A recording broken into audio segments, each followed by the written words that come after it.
I also adjusted my schedule so that when Kelly was born, I didn't miss anything important.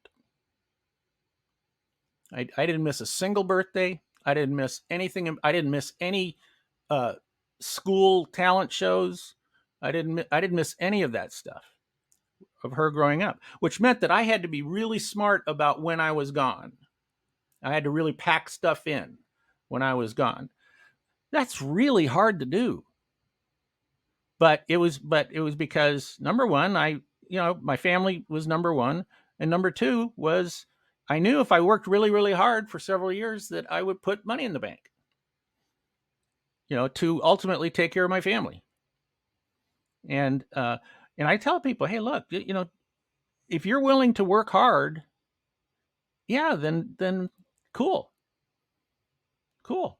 But there are things you need to know about that. I mean, if you want to go get a job, okay, you're not going to get rich with a job. You and I both know that. That's why we're independent. Okay, we are managing our future.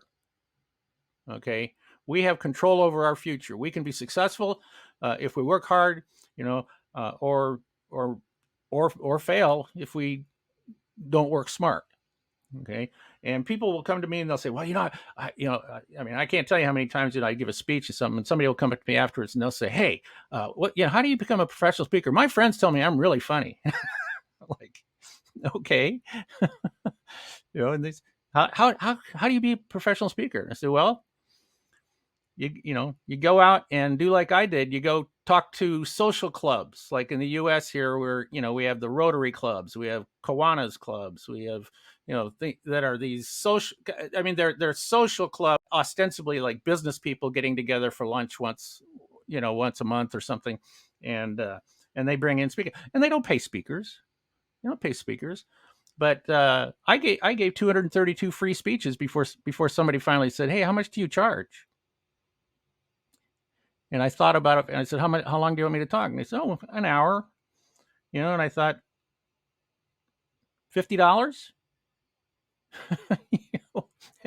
and so the first time I got hired, I got paid $50. And to tell you, and to tell you the honest truth, I was overpaid. I was overpaid.